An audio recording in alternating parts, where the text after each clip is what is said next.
Salut à toi, j'espère que tu vas bien et bienvenue dans ce 16e épisode de la série sur l'apprentissage de la programmation orientée objet avec un environnement de travail en PHP 8.1. Dans cet épisode, on va voir ensemble ce qui concerne du coup la surcharge en programmation orientée objet et notamment comment on va pouvoir surcharger une méthode. De base, je voulais faire surcharger une méthode et une propriété, mais on va dire que les propriétés, c'est quelque chose qu'on fait très rarement. Du coup, je trouve que pour pas vous emmêler les pinceaux, autant parler uniquement de la surcharge d'une méthode. Donc concrètement, le principe de la surcharge, ça va être quoi? Je vais te mettre ça juste là. C'est tout simplement, avant je repose peut-être un petit contexte, on a vu justement qu'on pouvait définir de nouvelles propriétés dans la dernière vidéo et même de nouvelles méthodes dans notre classe chaton sans compromettre la logique de la classe chat. Donc tout simplement on peut rajouter une couche de logique. Mais comment je veux faire si par exemple je veux utiliser une méthode, donc imaginons que mon chat ait une méthode miaulée, et que moi dans ma classe chaton je veux également avoir la classe miaulée, mais je veux pas qu'il y ait le même traitement à l'intérieur. Donc comment on peut faire? Et bien c'est justement là que la surcharge va intervenir. On va pouvoir redéfinir une méthode. Par exemple, pour la classe miaulée, au lieu de dire miaou de Zisnon, on pourra dire miaou de Zisnon, virgule, qui est un bébé chaton. Ou plutôt qui est un bébé, parce qu'un bébé chaton, c'est un peu répétitif. Donc, qu'est-ce qu'on fait? On pourrait refaire une méthode miaulet chaton, mais au final, il ne faut pas du tout faire ça parce que ça n'a pas de logique. Et surtout, appeler une méthode miaulet chaton depuis l'objet chaton, ça n'aurait également aucune logique. Donc, on va simplement pouvoir redéfinir la méthode miaulet grâce à la surcharge. Donc, en PHP, en fait, on dit qu'on surcharge une propriété ou une méthode, surtout une méthode de la classe mère, donc ici la classe chat, lorsqu'on la redéfinit dans la classe phi.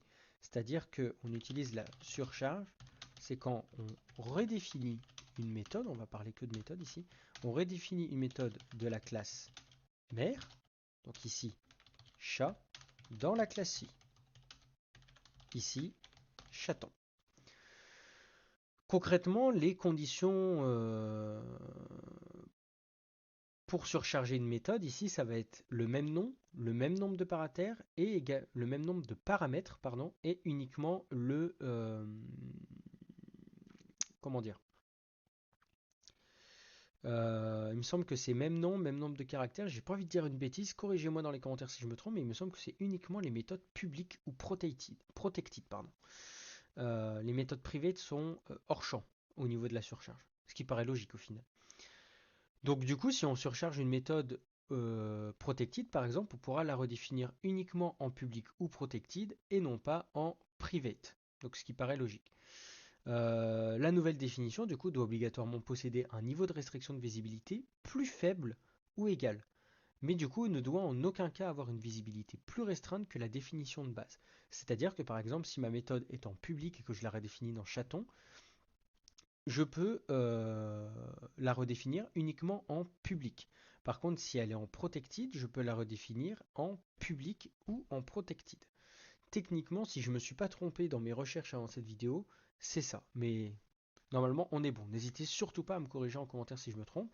Mais techniquement, on est sur des recherches solides. Donc, on est bon. Donc concrètement, ici, qu'est-ce qu'on va pouvoir faire? Je vais tout simplement copier-coller un petit programme pour éviter la redondance. On va avoir un chat qui s'appelle Sunday qui va miauler, puis on va avoir un chaton qui s'appelle Misha qui va miauler. On va également voir si ses vaccins sont à jour, on va lui administrer les vaccins et on va également voir si ses vaccins sont à jour. Concrètement, si je fais ça aujourd'hui, qu'est-ce qui va se passer? Je vais faire un petit F5, on va avoir un miaou de Sunday, un miaou de Misha. Elle n'a pas les vaccins, Misha reçoit les vaccins et elle a les vaccins. Donc jusque-là, notre programme fonctionne. Mais moi, quand Misha dit miaou, je veux miaou de Misha ou de bébé Misha ou miaou de Misha le chaton. Donc ce qu'on va faire, c'est qu'on va tout simplement ici reprendre la méthode. Hop, parfait. Nous, on veut que ça reste en public parce qu'on veut l'utiliser en dehors de la classe. Et du coup, on va simplement redéfinir la méthode miauler. Et on va faire ici miaou de bébé Misha, virgule, le chaton. Si je fais un F5 ici, on a bien miaou de bébé Misha, le chaton. Donc concrètement, si on retourne ici, on voit qu'elle a un usage. Donc elle a un usage ici dans chat et chaton miaulé, mais elle nous dit justement qu'il y a également un override. Et quand on clique dessus, ah bah Misha vient de réagir, justement, elle est juste à côté de moi. Voilà, le chaton réagit à la vidéo.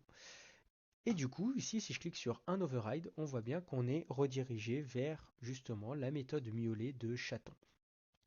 Alors on pourrait très bien avoir par exemple euh, à la place de chaton, on pourra avoir bébé chat et avoir une autre logique et avoir miaulé, on mettrait miaou du bébé qui vient de naître, enfin ce genre de bêtises. Si tu comprends le principe, techniquement, on est bon. Donc concrètement, la surcharge, ça va pas être plus difficile que ça, c'est simplement redéfinir une méthode de la classe mère dans la classe fille.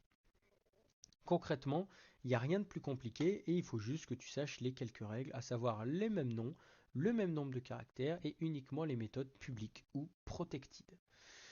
Techniquement, techniquement, on est bon. Je t'ai parlé de la surcharge. C'était une vidéo assez courte, il me semble. Ah oui, 6 minutes. Donc voilà, j'espère que cette vidéo t'a plu. N'hésite pas à la liker, n'hésite pas à la partager, n'hésite pas également à me laisser un avis en commentaire ou tout simplement me dire euh, ton avis sur la vidéo, hein, bah, comme je viens de le dire en fait. N'hésite pas également à me corriger si j'ai pu dire une bêtise au cours de la vidéo, hein. L'important c'est que euh, la vérité vraie, entre guillemets, soit présente euh, dans cette vidéo et dans les commentaires pour que les gens ne se trompent pas. Ça peut m'arriver de dire des bêtises, bien sûr. Et n'hésite pas du coup à t'abonner. Euh, N'hésite pas du coup à t'abonner, comme je le dis, que ce soit pour suivre la suite de cette série ou tout simplement pour voir les différentes vidéos que j'ai pu faire sur Symfony avant cette série. Moi je te dis à la prochaine dans la prochaine vidéo. Salut!